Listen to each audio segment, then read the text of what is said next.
마지막 제3부 어머님 아버님께 보내는 편지. 바깥은 언제나 따스한 봄날. 모두 4번으로 나누어 읽겠습니다. 1975년 6월 28일 대전에서 여름 더위를 이기며. 더위가 시작입니다. 더위를 먹어 밥을 남기며 고를 타고 내리는 땀 지렁이를 문지르며 빈대를 모기를 죽이며 장마나 기다리며 차라리 그 지겹던 겨울을 그리워하며. 이번 여름은 구두일이 많아 사실 더위를 상세히 느낄 여가도 없을 정도입니다. 제가 맡은 일이란 하루 10여 족의 가피를 만들어내는 것으로 별 뼈심드는 일은 아니지만 그동안 바른 손 중지의 팬에 눌려 생긴 굳은 살이 사라지고 이제는 구두칼을 쓰느라 엄지 끝에 제법 단단한 못자리가 잡혀가고 있습니다. 이것은 일견 손가락 끝의 작은 변화에 불과하지만 이것이 갖는 의미는 매우 크고 흐뭇한 것이 아닐 수 없습니다. 어머님께서도 평안하시길 빌며 이만 그치겠습니다. 1975년 12월 4일 대전에서 어머님의 염려를 염려하며. 어머님께서 염려하시는 겨울이 또 시작됩니다. 겨울 추위가 그리 달가운 것이 못 되면 물론입니다만 저희들은 추위를 견디는 방법에 관하여 풍부한 경험들을 가지고 있습니다. 심동보다는 입동 부근의 추위를 더 조심해야 한다든가, 감기는 어깨에서 오는 것이며 건포 마찰이 혈액순환에 좋고 동상을 예방한다는 등 오랜 징역살이를 통하여 얻은 청청의 경험들이 이론으로 종합 정리되고, 이렇게 정리된 이론들은 다시 각양의 습관의 형식을 통하여 생활화되고 있는 것입니다. 징역살이만큼 각별히 건강에 유의하는 곳도 아마 드물 것이라 생각됩니다. 1976년 3월 25일 대전에서 봄철에 뛰어든 겨울. 가는 척 하던 겨울이 과연 역습해 왔습니다. 겨울의 심사를 잘 알고 있는 우리는 기다리던 사람을 맞이하듯 조금도 당황하지 않습니다. 어디서 철 모르는 와공이 성급히 고름을 풀던 꽃잎이 이 눈발에 얼지나 않는지. 해마다 봄은 피다가 은꽃을 들고 동령을 넘어 아픈 걸음으로, 그렇지만 배달부보다 먼저 오는 것입니다. 봄철, 가을철은 진역 살기로도 좋은 계절입니다만 이곳에서는 봄, 가을이 바깥보다 유난히 짧아서 춥다에서 바로 덥다로, 덥다에서 바로 춥다로 직행해 버립니다. 징역 속에는 춥다와 덥다의 두 계절만 존재합니다. 직절한 사고, OX식 문제처럼 모든 중간은 함몰하고 없습니다. 아버님께서 감기 뒤가 잘 조리되시기를, 그리고 어머님께서 내내 건강하시길 빕니다. 1976년 5월 3일 대전에서 눈물을 보이지 않는 어머니. 접견 때마다 애써 아픈 마음을 누르시고 될수록 담담하게 이야기하시는 아버님, 어머님의 그 각별하신 배려 앞에서 저는 훨씬 밝은 마음이 됩니다. 역사의 골목골목에는 눈물을 보이지 않는 어머니가 흔히 강한 아들을 만들어주는 별처럼 반짝이는 이야기가 군데군데 살아있습니다. 애써 지으시던 담담하신 모습, 그 속에 담긴 엄한 가르침을 저는 모르지 않습니다. 수신제가 치국 평천하. 이 대학 장구의 진위는 그 시간적 순차성에 있지 않고 오히려 그 각각의 상호 연관성, 그 전체적 통일성에 깊은 뜻이 있으리라고 생각됩니다. 제가 바깥의 수신을 생각할 수 있겠습니까? 있다면 그것은 수신이 아니라 기실 소성의 목탁이거나 아니면 한낱 이기의 소라껍데기에 불과한 것이 아니겠습니까? 치국 앞선 제가란 결국 부옥의 맹경과 그 높은 담장을 연상케 합니다. 평천하를 도외시한 치국, 이것은 일제의 침략과 횡포를 그 본복의 하나로 하고 있는 것입니다. 제비가 날아오니 봄이 되는 것이 아니라 봄이기 때문에 제비가 날아오는 것일 터입니다. 병 속의 얼음이 세모를 이끄는 것이 아니라 세모의 한기가 얼음을 만든다는 그 명백한 이치를 상기하며 저는 이따금 대학 장구와 함께 효경의 효지시종 귀절을 묵송해 봅니다. 1976년 7월 5일 대전에서 글씨와 그림과 인감. 비가 내려 며칠째 시원하게 지내고 있습니다. 6월 중에는 여러 번 접견이 있어서 소식을 잘 듣고 있습니다. 아버님께서 보내주신 화선지와 편지 받았습니다. 저는 훌륭한 작품을 만들려 하기에 앞서 붓을 잡는 자세를 성실히 함으로써 먼저 뜻과 품성을 닦는 오히려 먼 길을 걸어야 합니다. 그리고 이러한 뜻과 품성이 비로소 훌륭한 글씨와 그림을 가능하게 하리라고 믿고 있습니다. 인도는 예도의 장렵을 뻗는 심근인 것을, 예도는 인도의 대하로 향하는 시내인 것을, 그리하여 최고의 예술작품은 결국 훌륭한 인간, 훌륭한 역사라는 사실을 잊지 않으려 합니다. 금년도 벌써 반 넘어 7월입니다. 이 각박한 토양에도 잡초들은 여기저기, 심지어 벽돌담 꼭대기에도 그 질긴 생명의 뿌리를 박아놓고 있습니다. 역시 여름인 줄을 알겠습니다. 1976년 9월 13일 대전에서 신행 기념 여행을 기뻐하며 그간 간에 두루 평안하시리라 믿습니다. 지난번 편지에서 자세히 말씀해 주신 53회의 신행 기념 여행은 흐뭇한 마음으로 읽었습니다. 반려와 행선지가 있는 여행을 흔히 인생에 비유하기도 합니다만 70평생을 돌이켜보시는 아버님의 여행을 읽고 저는 그것이 단지 사적이나 성지의 완상이기에 앞서 인생에 대한 어떤 숙연한 관조가 아니었을까 하는 느낌입니다. 겨울이 또 다가오고 있지만 이곳의 저희들은 여전히 건강합니다. 다만 여전한 생활 속에 여전한 내용이 담기면 담긴 채 굳을까 걱정입니다. 괴물, 정돈된 물, 그러나 썩기 쉬운 물, 명경같이 맑은 물, 얼굴이 보이는 물, 그러나 작은 돌에도 깨어지는 물입니다. 겨울이라고 따로 내이나 양말을 보내지 마시기 바랍니다. 필요한 것은 편지로 말씀드리겠습니다. 1977년 3월 2일 대전에서 봄은 엽서 한 장에 담을 만큼 왔습니다. 창살 무늬진 신문지 크기의 각진 봄볕 한 장 등에 지고 이윽고 앉아 있으면 봄은 흡사 정다운 어깨동무처럼 포근히 목을 두릅니다. 문득 난장 촌초심 부덕 삼춘이 지극히 적은 자식의 마음으로 봄볕 같은 부모의 은혜를 갚기 어렵다는 불우했던 맹교의 시 한 귀절이 생각납니다. 봄볕 뉘는 아무래도 어머님의 자애입니다. 한국 현대사로는 한 외국인의 소박하나 피상적인 계략이었습니다. 근대사를 외국인의 시각에 의해서 이룬 객관해 본다는 이의는 있겠습니다. 한우건의 개항기의 상업연구 한번 읽고 싶습니다. 김용섭의 2조 후기 농업사 연구의 목차를 대강 소개해 주시기 바랍니다. 겨우내 별로 글씨 쓰지 못하여 화선지도 그대로 남아 있습니다. 이제 이달부터 버들강아지 봄눈 뜨듯 부지런히 쓰려 합니다.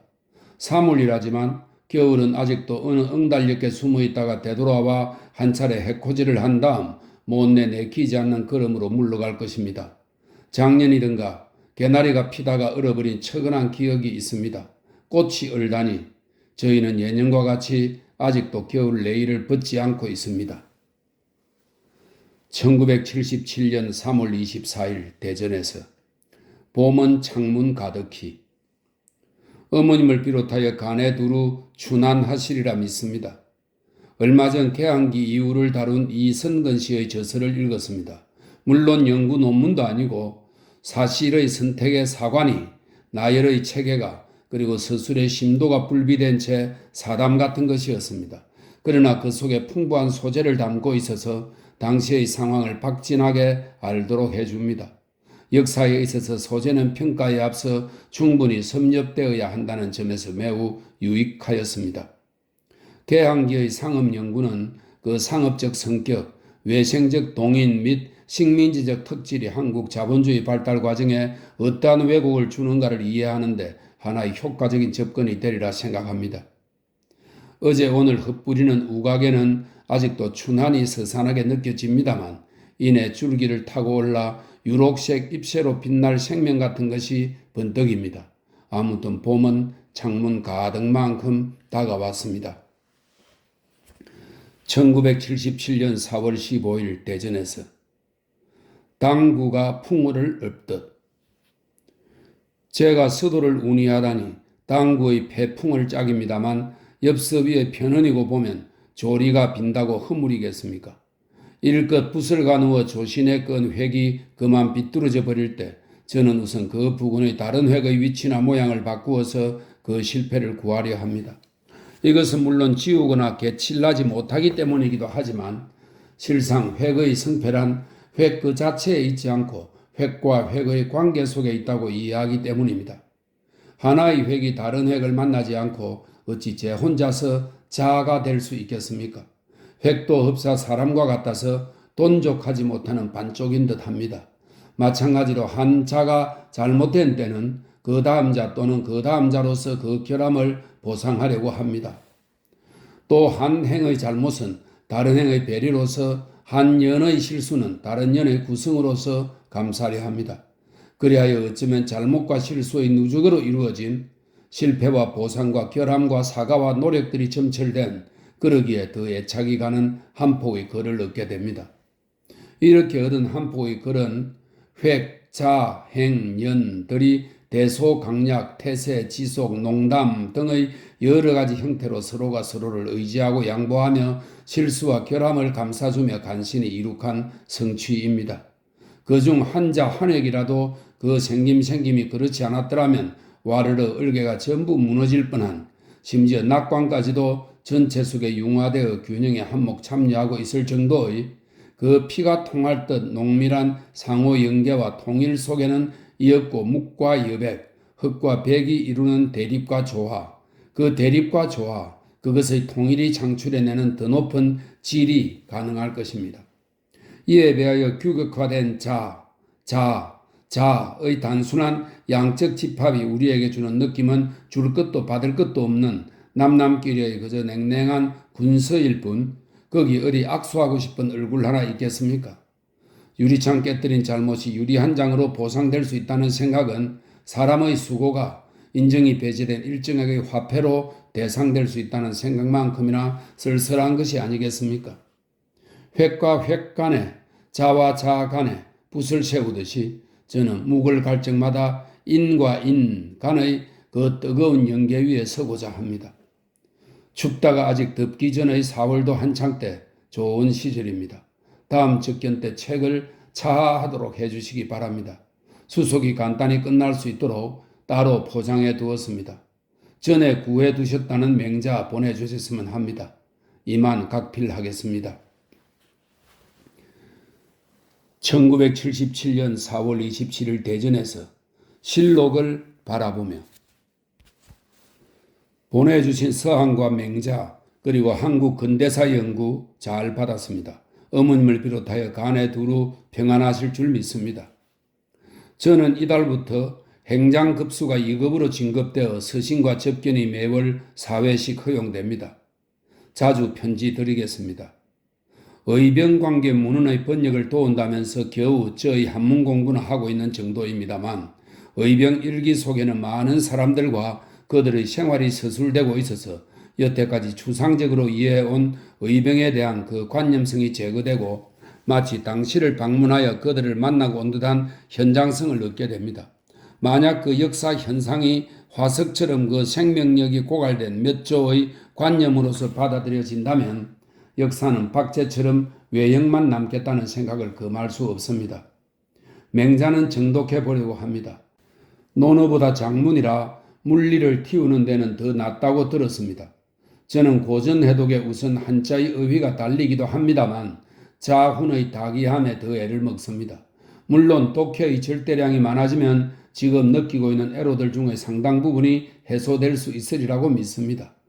그저 우직하게 외골수로 읽어나가는 것만 못한 줄 알고 있으면서도 무슨 편법이나 첩경이 없나 자주 살피게 됩니다. 이것은 관심의 낭비가 아닐 수 없습니다. 5월 창밖의 몇 점 실록에 이따금 피곤한 시선을 기대어 쉬곤 합니다. 1977년 5월 21일 대전에서 꽃과 나비. 꽃과 나비는 부모가 돌보지 않아도 저렇게 아름답게 자라지 않느냐. 어린 아들에게 이 말을 유언으로 남기고 돌아가신 분을 기억하고 있습니다. 어머님, 아버님의 자해로 담북 적신 저는 꽃보다 나비보다 더 아름답게 살아가야 하리라 생각합니다. 1977년 6월 8일 대전에서 수요일 오후 종이 타는 냄새. 5월 25일자 서한 잘 받았습니다. 귀로의 온양에 들러 현충사 경내를 돌아보셨다는 글을 읽고 저도 동성한 듯 기뻤습니다. 6월 여름 더위가 시작되는 달입니다. 제게는 또 피서의 계절이기도 합니다. 어느 화창한 토요일 오후쯤 마치 밀린 일도 끝나고 지킬 약속도 없는 담배 한 개피 정도 이어가가 나면 저는 곧잘 그동안 어지러워진 책상 서랍을 쏟아놓고 웬만한 것이면 죄 마당에 내다 태우곤 하였습니다. 도회지 1호에서 종이를 태우는 냄새. 이것은 비록 낙엽에다 견줄 수는 없지만 가지런히 정돈된 서랍의 개운함과 함께 제게는 간이역 같은 작은 휴식의 기억, 새로운 일이 시작되는 창의의 산실 같은 기억으로 남는 것이었습니다. 징역살이 속에는 물론 토요일 오후에 그 상쾌한 여유가 있을 리 없습니다. 그러나 무기징역이라는 길고도 어두운 좌절 속에는 괭인날을 기다리는 무진장한 사색의 광상이 원시로 묻혀 있음을 발견하였습니다. 저는 우선 제 사고의 서랍을 엎어 전부 쏟아내었습니다. 그리고 버리기 시작하였습니다. 아까울 정도로 과감히 버리기로 하였습니다. 지독한 지식의 사유욕에 어설픈 관념의 야적에 놀랐습니다. 그것은 늦게 깨달은 저의 치부였습니다. 사물이나 인식을 더 복잡하게 하는 지식, 실천의 지침도 실천과 더불어 발전하지도 않는 이론은 분명 질곡이었습니다. 이 모든 질곡을 버려야 했습니다. 습격 3등, 언제 어디로든 가뿐히 떠날 수 있는 최소한의 소지품만 남기기로 하였습니다. 그래서 이 취사의 작업은 책상 서랍의 경우와는 판이에서 쉬이 버려지지도 쉬이 챙겨지지도 않았습니다. 진왕의 분수나 갱류의 도로를 연상케 하는 참담한 실패를 되풀이하지 않을 수 없었던 까닭은 버려야 할 것, 챙겨야 할 대상이 둘 다 서랍 속의 물건이 아니라 생활 그 자체인 소행이었기 때문이라 생각되었습니다. 그럼에도 그나마 정돈할 수 있었던 것은 무엇보다 징역살이라고 하는 욕탕 속같이 적나라한 인간관계와 전 생활의 공개, 그리고 선성의 화두처럼 이것을 은밀히 반추할 수 있었던 면벽 10년의 명상에 최대의 은희를 돌려야 하리라고 생각됩니다. 10년, 저는 많은 것을 잃고 또 많은 것을 버렸습니다. 버린다는 것은 아무래도 조금은 서운한 일입니다. 그러나 한편 생각해 보면 버린다는 것은 상처를 솎아내는 더 큰 것을 키우는 손길이기도 할 것입니다. 1977년 6월 22일 대전에서 할머님이 되신 어머님께 그간 간에 평안하시리라 믿습니다. 저희 눈은 오른쪽의 시력이 약하고 자주 충혈이 되고 있습니다. 25도 정도의 안경을 사용하도록 권유를 받고 있습니다만 저는 책을 볼 때만 사용할 안경이 하나 있으면 합니다. 왼쪽 눈은 아무 이상이 없기 때문에 이런 경우에도 안경을 사용하는 것이 좋은지 또 사용한다면 좌우의 도수가 각각 다른 것이라야 하는지 등을 저는 알지 못합니다.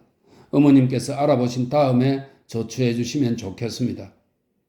지난달에 어머님을 가까이서 배우니 어머님께서는 이제 완연한 할머니였습니다. 70 노인이 아무려면 할머니가 아닐 리 있겠습니까마는 저희 마음에는 항상 젊은 어머님이 계십니다. 아마 제가 늘 그저 마음으로 있기 때문일지 모르겠습니다. 어머님이 할머니가 되셨다는 이 당연하고 새삼스러운 사실이 도리어 제게 참 많은 생각을 안겨줍니다. 1977년 6월 29일 대전에서 여름도 봄인 줄 알고 늘 반복되는 생활 속에서 그나마 변함없이 변하는 것은 계절뿐이라지만 그것은 실상 추나 추동의 반복이거나 기껏 변함없는 변화에 불과하다는 생각에 이르면 우리는 다시 닫힌 듯한 마음이 됩니다. 이렇듯 닫힌 마음에 큼직한 문 하나 열어주듯 지난 24일 하루는 사회 설명이 있습니다. 저희들은 단 바깥을 그렇게 부르고 있습니다. 이를테면 사회사람, 사회김치, 사회제품 등. 저희들은 사회에 다녀봤습니다. 희덕에 있는 산업기지개발공사에 들러 대청댐 공사장을 겨나간 사회 참관이 있었습니다. 우리가 가장 놀랐던 것은 엉뚱하게도 바깥은 봄철이 아니라 뜨거운 여름이었다는 착각의 발견이었습니다. 계절의 한서에 아랑곳 없이 우리의 머릿속에 그리는 바깥은 언제나 따스한 봄날이었던 것입니다. 수인들의 해바라기 같이 키 큰 동경 속에서 바깥 사회는 계절을 어겨가면서까지 한껏 미화되었던 셈입니다. 더위에 후줄근한 길가의 쇠비름이며 공사장의 난포 소리와 풀썩이는 먼지, 시골 아낙네들의 걷어붙인 옷자락, 바깥은 한더위의 한복판이었습니다. 다만 직진의 고속도로 위 그 선명한 백선과 상점에 진열된 마치 기념사진 속의 아이들같이 단정한 과실들의 대오만이 유독 여름을 거부하는 어떤 질서의 표정 같았습니다.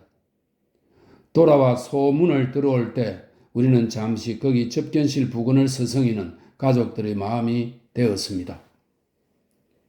1977년 7월 27일 대전에서 장마 끝난 여름에 7월 9일자 하서와 우송해 주신 안경 잘 받았습니다. 도수와 크기도 꼭 맞습니다. 약한 돋보기 안경은 40대에 쓰는 것이라 하여 흔히 40경이라고 한다는 말을 듣고 저는 저에게 40경을 보내주시는 아버님의 심정이 어떠하셨을까 생각해 봅니다. 안경알을 닦을 때 거기 어른거리는 얼굴을 만나게 됩니다. 40을 부록이라 합니까? 오늘은 주역을 보다가 슬며시 치기가 동하여 국어사전의 페이지를 기초 삼아 이위화의 점괘를 얻었습니다. 상전에 시 이축 비누 길야라 하여 암소처럼 유화해야 길하다고 했습니다.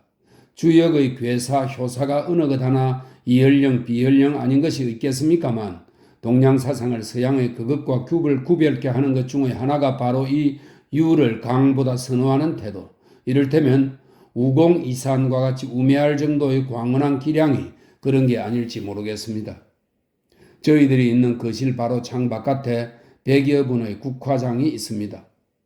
개화 불병 백화총, 독립소리 의무궁, 영위지두 포향사, 하정취타 북풍중. 봄, 여름 내내 눈 감고 있다가 드디 상강해야 꽃을 피우는 국화는 고인의 말처럼 언자임에 틀림없습니다. 땡볕에서 밀짚모자 하나로 꽃 가꾸기에 정성인 원예부의 일손을 보고 있노라면 수요일로 이사오던 누님이 생각납니다. 새가에 들면서도 먼저 화초부터 심고 가꾸던 누님의 마음씨, 그 화분 같은 마음 속에서 꽃처럼 자라던 꼬마들이 생각납니다. 1977년 7월 27일 대전에서 두 개의 종소리. 새벽마다 저는 두 개의 종소리를 듣습니다. 새벽 4시쯤이면 어느 절에선가 범종소리가 울려오고 또다시 한동안이 지나면 교회당 종소리가 들려옵니다. 그러나 이 두 종소리는 서로 커다란 차이를 담고 있습니다. 교회 종이 높고 연속적인 금속성임에 비하여 범종은 쇠붙이 소리가 아닌 듯 누구의 나직한 음성 같습니다. 교회 종이 새벽의 정적을 휘저어 놓는 텀입자라면 꼭 29 맥박마다 한 번씩 울리는 범종은 성고 월화문의 고처럼 오히려 정막을 심화하는 것입니다. 빌딩의 숲속 철제의 높은 종탑에서 뿌리듯이 흔드는 교회 종소리가 마치 반갑지 않은 사람의 노크 같음에 비하여 이슬이 맺힌 산사 어리점에서 땅에 닿을 듯 지심에 전하듯 울리는 범종소리는 산이 부르는 소리라 하겠습니다. 교회 종소리의 여운 속에는 플래시를 들고 손목시계를 보며 종을 치는 수위의 바쁜 동작이 보이는가 하면 끊일 듯 하는 범종의 여운 속에는 부동의 수도자가 서 있습니다.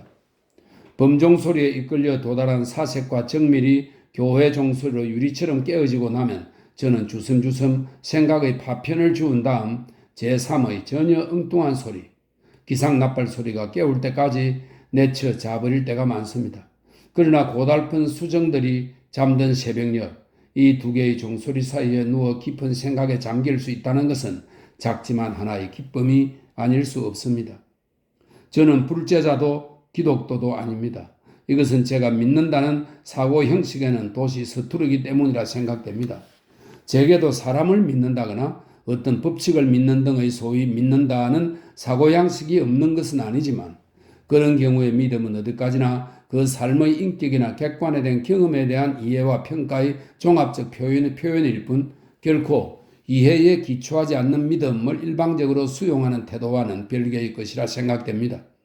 결국 범종과 교회종에 대한 포편이 저희 종교적 입장과는 인연이 먼 것이며 그렇다고 일시적인 호호나 감정의 경사에도 관계가 없는 것입니다. 이것은 아마 지금까지 저희 내부에 형성된 의식의 한 표출이었는지도 모르겠습니다. 그렇기 때문에 저는 이 두 개의 종소리 사이에 누워 저희 의식 속에 잠재해 있을 몇 개의 종소리에 귀 기울여 봅니다. 외래 문물의 와중에서 성장해온 저희 세대의 의식 속에는 필시 꺼야 할 이질의 종소리들이 작동하고 있음에 틀림없습니다. 1977년 8월 8일 대전에서 매직펜과 붓. 오늘이 입추, 기승을 부리던 더위도 어젯밤에 폭우를 맞더니 정말 오늘부터는 가을로 접어들려는지 아침 햇살이 뜨겁지 않습니다. 우송해 주신 먹과 화선지 그리고 어머님의 하서 모두 잘 받았습니다. 어머님께 없어도 안녕하시고 간에 두루 평안하실 줄 믿습니다. 저는 주로 붓으로 글씨를 쓰고 있습니다. 가끔 매직펜으로 줄을 긋거나 글씨를 쓸 일이 생깁니다. 이 매직펜은 매직 잉크가 든 작은 병을 병째 펜처럼 들고 사용하도록 만든 편리한 문방구입니다. 이것은 붓글씨와 달라 특별한 숙련이 요구되지 않으므로 초심자가 따로 없습니다. 마치 피아노의 건반을 아무나 눌러도 정해진 음이 울리듯 매직펜은 누가 껐더라도 정해진 너비대로 줄을 칠 수 있습니다. 먹을 갈거나 붓 끝을 가누는 수고가 없어도 좋고 필법의 수련 같은 귀찮은 노력은 더구나 필요하지 않습니다. 그뿐만 아니라 휘발성이 높아 건조를 기다릴 것까지 얻고 보면 가히 인스턴트 시대의 총화라 할 만합니다. 그러나 저는 이 모든 편에도 불구하고 이것을 좋아하지 않습니다. 종이 위를 지날 때 내는 날카로운 마찰음, 기계와 기계의 틈새에 끼인 문명의 비명 같은 소리가 좋지 않습니다. 달려들 듯 다가오는 그 자극성의 냄새가 좋지 않습니다. 붓은 결코 소리내지 않습니다.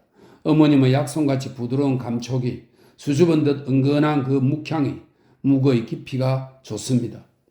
주호처럼 가늘은 획에서 필관보다 굵은 글자에 이르기까지 흡사, 피리 소리처럼 이어지는 그 폭과 유연성이 좋습니다. 붓은 그 사용자에게 상당한 양의 노력과 수련을 요구하지만 그러기에 그만큼의 애착과 사랑을 갖게 해줍니다. 붓은 좀처럼 호락호락하지 않는 매운 지조의 선비 같습니다. 매직펜이 실용과 편이라는 서양적 사고의 산물이라면 붓은 동양의 정신을 담은 것이라 생각됩니다.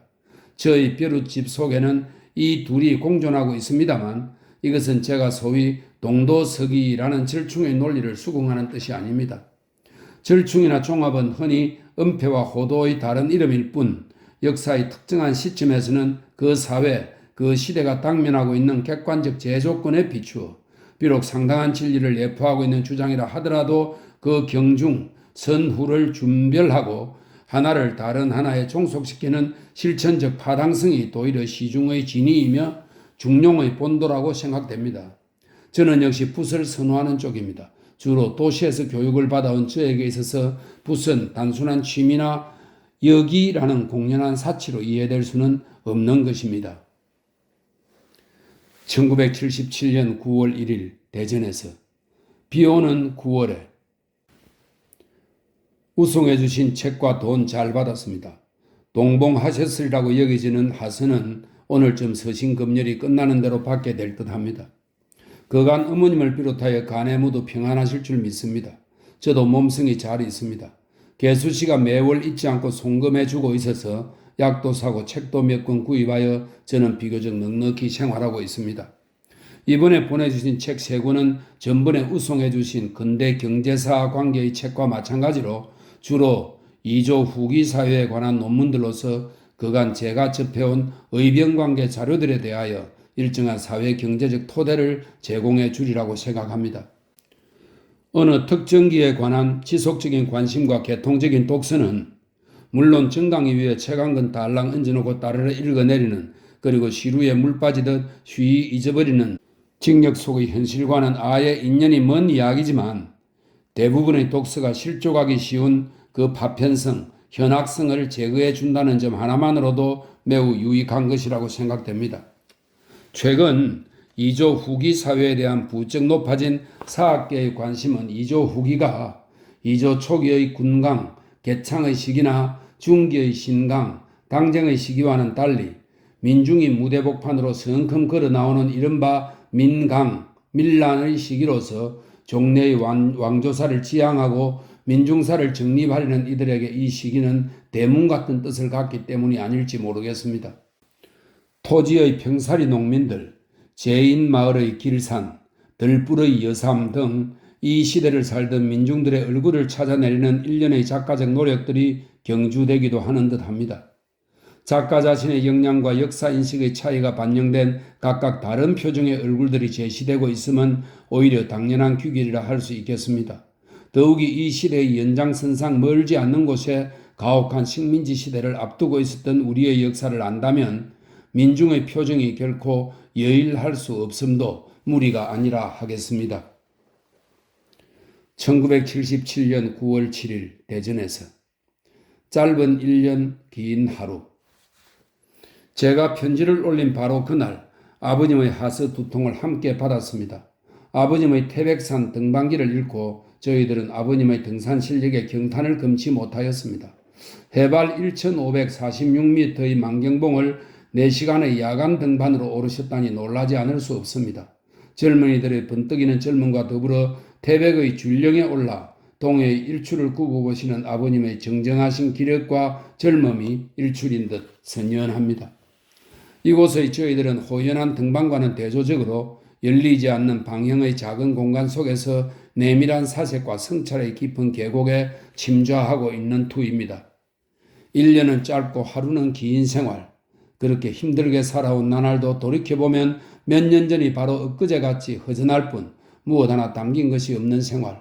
소나기에 지면 한 줌도 안 되는 솜사탕 부푼 구름같이 생각하면 참으로 약수하기 짝이 없는 생활입니다. 그러나 비록 한 줌이 안 된다 해도 그 속에 귀한 경험의 정수를 담고 있다는 점에서 끝내 약소할 수만은 없는 생활이기도 합니다. 그 속엔 우선 타인에 대한 이해가 담겨 있습니다. 우리는 그게가 타인의 실수에 대해서는 냉정한 반면 자신의 실수에 대하여는 무척 관대한 것이 사실입니다. 자기 자신의 실수에 있어서는 그럴 수밖에 없었던 자신의 처지, 우여곡절, 불가피했던 여러 사정을 잘 알고 있음에 반하여 타인의 그것에 대하여는 그 처지나 실수가 있기까지의 과정 전부에 대해 무지하거나 설령 알더라도 극히 일부밖에 이해하지 못하므로 자연 너그럽지 못하게 되는 것이 아닌지 모르겠습니다. 그러나 징역 속의 동거는 타인을 이해하게 해줍니다. 같은 방에서 아침부터 밤까지 하루 24시간 1년 365일을 꼬박 마주 앉아서 심지어 상대방의 잠꼬대까지 들어가며 사는 생활이기 때문에 우리는 오랜 동거인에 관한 한 모르는 것이 거의 없습니다. 성장 과정, 관심, 호호, 기타 사소한 습관에 이르기까지 손바닥 보듯할 뿐 아니라 하나하나의 측면들을 개별로서가 아니라 인간성이라는 전체 속에서 파악할 수 있게 됩니다. 우리는 도시의 아스팔트 위 손실인 악수 한두 번으로 사귀는 커피 몇 잔의 시민과는 거리가 멉니다.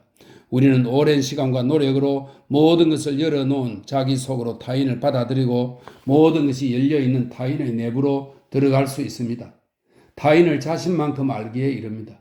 우리는 타인에게서 자기와 많은 공통점에도 불구하고 아직도 남는 차이를 이해하게 됩니다. 이 차이에 대한 이해 없이 타인에 대한 이해가 충분한 것이 될 수는 없으며 그 사람에 대한 충분한 이해가 없이 그의 경험을 자기 것으로 소화할 수는 없다고 생각됩니다.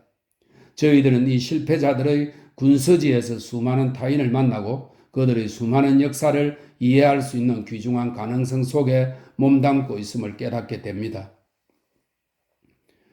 1977년 10월 15일 대전에서 창랑의 물가에서 어머님께서도 안녕하시고 간에 두루 무고하실 줄 믿습니다. 저희들도 별거 없이 지내고 있습니다. 벌써 10월 중순, 천매가 아프듯 첫 추위가 시리다고 합니다만 그것도 처음 겪는 이들의 걱정일 뿐 저희들은 노년의 체험이 있겠다 그리 대수로울 것 없습니다. 저는 낮으로는 줄곧 공장수들이 출력하고 난 빈 방에 건너와서 종일 붓글씨를 쓰며 혼자 지내고 있습니다. 방은 저희들이 있는 방과 조금도 다름이 없습니다. 몸대 얼룩진 벽에는 고달픈 보따리들을 올망졸망 매달아 두었고 방 한쪽 구석에는 간밤의 체온이 밴 침구가 반드시 객해져 씻고 있습니다. 저는 이 방의 주인들이 하루의 일과를 끝내고 들어올 때까지 이 작은 공간의 임자가 되는 것입니다. 공방의 정밀은 정토의 청정 같은 것. 어느 때 창랑의 물처럼 마음이 맑아지면 시몬은 다시 각 끈을 씻으려 할 것인가. 생각은 공방을 다 메울 듯합니다. 옥죄이는 진역살이 속에서 이나마 조용한 시공을 점유한다는 것은 흡사, 옥타비의 풀처럼 귀한 역설이 아닐 수 없습니다. 그러나 저는 혼자라는 것이 결코 사람의 처소가 아님을 모르지 않습니다. 숱한 사람들의 언언 속 격려와 지탄과 애정과 정오의 와중에서 비로소 바르게 서는 것임을 모르지 않습니다. 천수고 불감불국, 하늘이 비록 높아도 머리를 숙이지 않을 수 없으며 막견언 막현어미, 아무리 육중한 벽으로 위요된 자리라 하더라도 더 높은 시점에 오르고 더 긴 세월이 흐르면 그도 일식처럼 만인이 보고 있는 자리인 것을. 저에게 주어진 이 작은 이루가 비록 사면이 벽에 의하여 밀폐됨으로써 얻어진 공간이지만 저는 부단한 성찰과 자기 부정의 노력으로 이 닫힌 공간을 무한히 열리는 공간으로 만들어 감으로써 벽을 침묵의 교사로 삼으려 합니다. 필신 기독, 혼자일수록 더 어려운 생각이 듭니다. 1977년 10월 26일 대전에서 10월 염간 전묘 19일 수요일. 수요일마다 네 사람은 성경 연구 집회에 가고 방에는 저와 또 한 사람, 두 사람만 남게 됩니다. 교도소 내에 가장 많은 책이라면 아마 기독교 성경일 것입니다. 20일 목요일. 운동시간에는 세탁공장과 연성공장이 매일이다 싶은 미원내기 권구는 야구 흉내의 찐뽕입니다. 권구 시합을 벌이는데 저는 오늘도 심판이었습니다. 심판은 특히 한쪽이 기울 때 공정하기가 매우 힘듭니다. 21일 금요일. 오늘은 제3주 금요일. 우리 방의 두 사람이 무기수 생일연에 다녀왔습니다. 한 사람은 30년 만에 고모를 만났습니다. 20일에 붙이신 아버님의 송금 받았습니다. 22일 토요일. 이 공장은 나정 공장입니다. 이 공장에 출장, 글씨를 몇 자 써주었습니다. 공장 출장은 미니 여행, 그곳에는 공장수들의 인심후한 글씨 칭찬이 저를 빙 두릅니다. 23일 일요일. 장기 전, 섬동지전을 읽었습니다. 풍자는 그 자체로 이미 고도의 예술적 형상화라 하겠습니다. 풍자와 꼴개 뒤에 숨은 조상들의 비판 정신이 서슬 푸릅니다. 24일 월요일. 잠시 창가에 스승이며 눈을 쉬다가 우연히 금이란 놈이 몸피가 배가 되는 벌레를 산채로 동이고 있는 현장을 목격하였습니다. 우리 방에는 우리와 함께 살아가는 상당수의 벌레 친구들이 있습니다. 25일 화요일. 아침나절 한 비루 가득 먹을 갈았더니 묵향이 공방에 충만합니다. 오랜만에 대자를 써보았습니다. 호계 삼소 석과 불식. 변형은 능소한 숙련과 능대한 용단이 적절히 배합될 때 뛰어나오는가 봅니다. 26일 수요일. 오늘 아버님의 20일자 하서 받았습니다. 1977년 12월 8일 대전에서 이사간 집을 찾으며 급봉에 새 주소를 적었습니다. 저희 엽서도 이제는 수유리의 낯익은 길을 버리고 모르는 아파트의 청계를 오르고 긴 복도를 지나 찾아갈 것입니다. 온 식구들이 치렀을 그 엄청난 수고가 눈에 선합니다. 어른들의 수고와 아무 상관없던 어린 시절에 우리는 이사가 부러웠습니다. 농짝 뒤에서 까맣게 잊었던 구슬이며 연필 토막이 굴러 나오기도 하고 신발을 신은 채 대청 마루를 걷는 등 아이들은 부산스런 어른들의 사이를 누비며 저마다 작은 노획자가 되어 부지런히 재산을 늘렸던 것입니다. 어린이들에게 이사는 낭만과 행운의 신대륙이었습니다. 서울에 올라오는 10여 년간 서울이 내두르는 거대한 원심력에 떠밀려나 묶어서 골목에 내면 더 작고 가난한 생활을 아부시고 더 먼 외곽, 더 높은 비탈의 세가를 찾던 그 잦은 이사는 이를테면 어린 시절에 꿈키웠던 그 이사의 환멸인 셈이었습니다. 이번의 이사는 물론 그런 것이 아니라 믿습니다. 기해년의 이사처럼 송두리째 고향에서 뿌리를 뽑는 모든 이웃과 공동체로부터 단절되는 실향도 아니며 더 높은 비탈의 세가로 오르는 등산도 아니기 때문입니다. 더욱이 원래 이웃이 존재하지 않는 서울살이고 보면 사람을 떠나는 아픔 같은 것과는 아예 인연이 없는 단지 일정한 중량과 부피의 역학적 이동이 수고의 대부분일지도 모르겠습니다. 다만 가까이서 자주 들르던 수유리 누님 두 분이 작은 석별이나마 감당해야 할는지, 출가 누님이 비록 외인이기는 하지만 혈연의 징검다리를 건너 변함없이 찾아올 것입니다. 어머님은 객지 사는 누님들의 고향이기 때문입니다. 저의 염려는 오히려 번지가 다른 곳에 있는 것인지도 모릅니다. 기업체 같은 고층 빌딩 속에서 대체 어떤 모양의 가정이 가능한 것인지, 아버님께서는 수유리의 산책로를 잃고 어머님은 장독대를 잃어 갈 데 없이 TV 할머니가 되지 않으시는지, 생활의 편의와 이기들이 생산해내는 그 여유가 무엇을 위하여 소용되는지, 그 수많은 청개, 싸늘한 돌계란 하나하나의 높이가 실상 흙으로부터의 거리를 의미하는 것이나 아닌지, 생각은 사변의 날개를 달고 납니다. 12월, 추위도 다른 모든 고통과 마찬가지로 가을을 짬에서 바라볼 때마다 정작 몸으로 부딪히고 보면 그리 대단한 것이 아닙니다. 아버지 무사히 상경하셨으리라 믿습니다.